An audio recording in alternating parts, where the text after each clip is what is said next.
Ara és moment de saludar Roger Baldomà. Què tal, com estàs? Hola, molt bona tarda. També fanàtic del Circ Cric o no? M'agrada el circ i ja t'explicaré alguna coseta, potser avui de circ, ja veuràs. Ah, sí? Sí. Ah, sí, relacionada. Mira, fixa't tu. Va, en tot cas, anem a les notícies, novetats que han arribat de videojocs i per on començaríem? Mira, comencem perquè una notícia de cara a la setmana vinent, que la gent prepari la butxaca. Ah, alerta.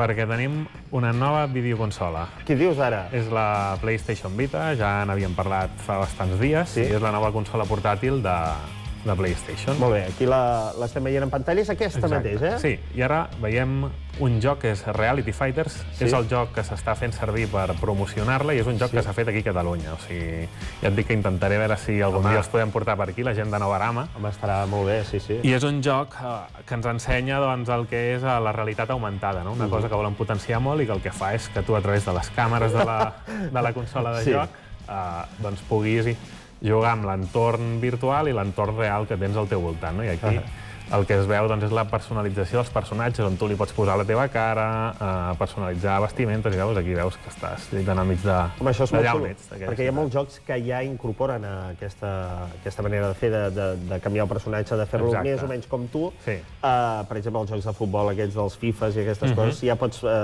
crear un jugador imatge i semblança teva, no? Sí, exacte. Sí que si fes la meva segurament no valdria res. No, però pots retocar fins i tot les celles, no? Sí, al límit. I aquí, en aquest cas, el que pots és fer-te una foto teva i posar-la directament en 3 dimensions. Molt bé, doncs a veure si en podem parlar àmpliament d'aquest videojoc, que dius que està fet aquí. I el videojoc del dia?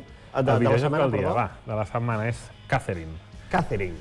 És un videojoc molt especial perquè, diguéssim, que fuig del normal. És un videojoc on vivim un triangle amorós, no? El vivim a través d'una història d'anime molt ben treballada. Ostres, és això el videojoc? Sí, sí. Espectacular. Si sembla un manga, això. Exacte. De dibuixos aquests japonesos, no? Nosaltres som aquest personatge i aleshores a la nit tenim malsons perquè hem de decidir amb quina Catherine anem, amb la Catherine que comença amb K o amb C, que una representaria el bé i el mal, per dir-ho d'alguna manera. Per anar descobrint tota la història anem avançant per diferents pantalles de plataformes, és a dir, barreja el que és una molt bona història amb un joc de plataformes. És bastant difícil. És bastant difícil de jugar, dius, eh? Sí, o sigui que la mecànica costa avançar pantalla a pantalla i anar descobrint la història. I, per exemple, quan anem avançant, a cada episodi ens fa preguntes referents a la nostra personalitat i és una cosa curiosa perquè la compara amb tots uns estudis que s'han fet, i depèn de què vagi la pregunta, i podem veure-ho i veure per on anem nosaltres. Molt bé, abans que m'ofegui, continuem. És que m'estic a punt d'ofegar. Digues. Mira, ara és quan parlarem de pallassos. No, parlaràs tu, perquè jo no puc.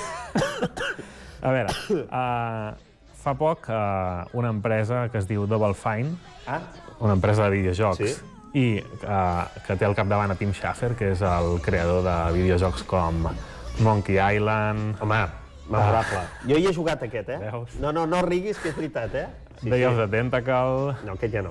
El Tentacle ja no el toco. Les aventures gràfiques que coneixem de l'època de PC. Doncs va fer servir una plataforma que es diu Kickstarter, que serveix per la gent que, diguéssim, no té diners, aquest no és el cas d'aquesta persona, plantejar un projecte i que la gent hi posi diners perquè aquest projecte es dugui a terme, no? Jo sé que t'agraden molt els pallassos, per exemple. Molt, moltíssim. Ara imagina't que vols agafar i fer una representació de pallassos a algun lloc i fer una gira, per exemple, no? Per exemple. Doncs tu agafes, entres a la web Kickstarter, poses una descripció del teu projecte, normalment hi posen un vídeo, i el pressupost que necessites. A partir d'aquí, passen 40 dies... Igual, allò... No, tu has de posar el que necessites realment. Perquè la gent, realment, si el projecte és interessant, es passa del pressupost. Què dius ara? Sí, per exemple, en aquest cas de Tim Schafer demanava $400.000 i avui em porta $1.600.000. Potser que ens ho plantegem, això, doncs. I la gràcia és que el que ofereixen és, primer, que el projecte tiri endavant i segons els diners, el que posen és, per exemple, imagina't, tu poses el que posi 10.000 euros, tindrà dret a venir una actuació, a passar els camerinos i a sopar després amb tot l'equip. Backstage. Exacte, backstage. I llavors vindrà algú i et posarà 10.000 euros. Caram. I la gràcia no és això, és el crowdfunding que es diu, i realment és un projecte molt interessant ara que estem en crisi. És això que estem veient ara aquí en pantalla, eh? És aquesta la pàgina web. Aquí es veuen alguns projectes ara mateix, si cliquéssim en algun d'ells, doncs veuríem això, que ens diu ara mateix quants diners porten acumulats, quants en necessiten. Podem fer-ho ara, si n'hi ha algun que t'interessi. Per exemple, no sé, quin podem entrar? El Project of the Day, no sé de què va ara mateix. Project of the Day, molt bé. Doncs mira, cliquem en aquest del... no podem clicar. Vale, no, és que si no, clar, aposta tu els teus calés, saps què vull dir? Clar, qui ho ha de clicar diu, no, jo no aposto res, jo aquí no. Però sí que podeu entrar en aquesta pàgina web que aquí us mostrem, i també a la del Roger, que és a badajocs.ara.cat, que aquí sí que trobareu moltíssimes novetats també relacionades amb el videojoc. Totalment actualitzat, eh? Què tenim ara? Ara, doncs mira, Resident Evil Revelations, matar zombis, ara que parleu de morts, aquests són els morts vivents, no? Els que més ens agraden els videojugadors. Estem preparant ara pel Mobile World Congress, que a finals de mes ve a Barcelona, i si no hi ha vaga del tema B serà tot un èxit. Per cert, però clar, es parla d'aquest congrés de mòbils, però no només de mòbils, és a dir, que també ja s'introdueix el videojoc en allà. Sí, clar, el videojoc en la plataforma mòbil ja està totalment consagrat. Ja està fusionat, eh? Sí. I per tant, una de les coses més importants que hi haurà a la fira és empreses que es dediquen a crear videojocs per mòbils, noves plataformes, els mòbils, tauletes on posar-hi videojocs, etc. Quan és el congrés? És del 27 al 29 de febrer. 27 al 29 de febrer, és ja això? Sí, aquest mes mateix. O sigui, ja aniràs tu, eh? Jo no, però en Raül, que surt per aquí, sí? És el que s'encarregarà de cobrir aquest esdeveniment. El Raül Arribas, eh? Raül Arribas, exacte. Molt bé, doncs el Raül ens comentarà. No, però estaria bé que ens ho comentés, però sí que ja et desvetllarà algun secret. Suposo que hi haurà allò novetats... Sí, s'esperen novetats de Samsung amb els seus Galaxy, l'S3, el Galaxy Note, coses per l'estil. Molt bé, fantàstic, doncs ja ho sabeu, entreu a l'Ara, a veure si ho dic bé, a badajocs.ara.cat. Aquí trobareu totes les novetats que el Roger i altres friquis, anava a dir. Però sí, són friquis del videojoc. Apassionats. Friquis.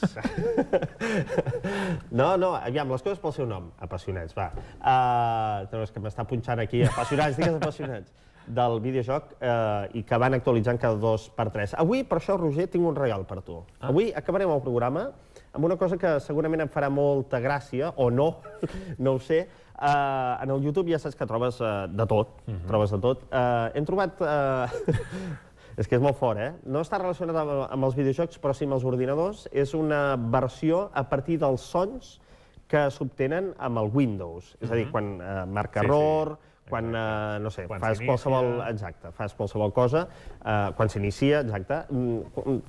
Qualsevol sorollet ha servit per fer un remix de Windows. Amb aquest vídeo, que provoca mal de cap, ja us ho dic ara, per un que l'ha escoltat, provoca mal de cap, però és un regal que et fem. Què et sembla? Moltes gràcies. Proveu-ho a casa. No sé si amb els videojocs això també hi és, no? De fer remixos amb els sorollets o... El que es fa és... No, però el que sí que es fa és agafar diferents trossos de videojocs i fer, per exemple, una pel·lícula. Ah, sí? Això s'ha fet? El maquinime, es diu. És una tècnica... I això com ho pots treballar? Amb capturadores de vídeo. I anar fent-ho que facin el que vulguin, no?, els personatges, i llavors captures, barreges, com si fes una pel·lícula. Fantàstic, veus? Mira, ja ho tenim. Doncs va, acabem amb aquest vídeo. Roger, moltíssimes gràcies. A vosaltres, amb el plaer. Amb el vostre mal de cap, amb aquest Windows. Fins demà a la 1. Adéu.